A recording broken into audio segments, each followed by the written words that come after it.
Hi guys, நம்ம வீட்டில் எண்ணெய் பாத்திரம் யூஸ் பண்ணுவோம். அதை க்ளீன் பண்ணுறதே ரொம்ப கஷ்டமாக இருக்கும்.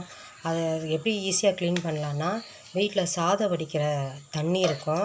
அந்த தண்ணி நல்லா சுட சுட இருக்கும்.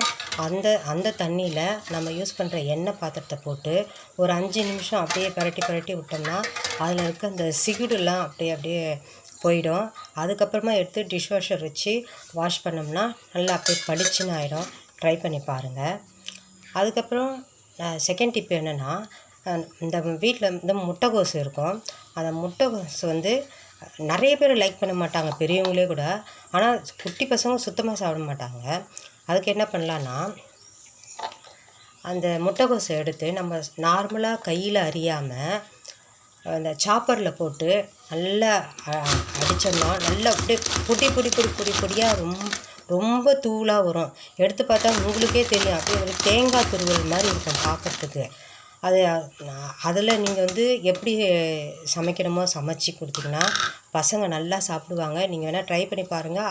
அதில் சாதம் பிசைஞ்சு கொடுத்தா கூட பசங்க சாப்பிட்ருவாங்க. அந்தளவுக்கு நல்லாயிருக்கும். ட்ரை பண்ணி பாருங்கள். அதுக்கப்புறம் நம்ம சமைச்சி முடிச்சுட்டு க்ளீன் பண்ணுவோம். இந்த ஸ்டவ் க்ளீன் பண்ணும்போது நம்ம மோஸ்ட்லி ஹேண்டில் வச்ச ஸ்ப்ரே பாட்டில் வச்சு லிக்விடு ஸ்ப்ரே பண்ணி தான் நம்ம க்ளீன் பண்ணுவோம். ஆனால் அதில் லிக்விடு நிறைய வரும். நம்ம துடைக்க குழன்னு அப்படியே நுர வந்துகிட்டே இருக்கும்.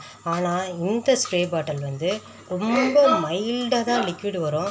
ஒரு முறை நல்லா ஸ்ப்ரே பண்ணிவிட்டு ஈர துணி வச்சு நல்லா துடைச்சாலே நல்லா ஃபுல்லாக நல்லா க்ளீன் ஆகிடும். நல்லா எல்லாத்துக்கும் மேலே இது ரொம்ப சின்னதாக இருக்கிறதுனால ஸ்பேஸ் சேவிங்காகவும் இருக்குது.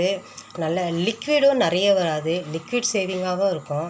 எல்லாத்துக்கும் மேலே ஒரு டைம் சேவிங்காகவும் இருக்கும். நீங்கள் வேணால் ட்ரை பண்ணி பாருங்கள். தேங்க்யூ.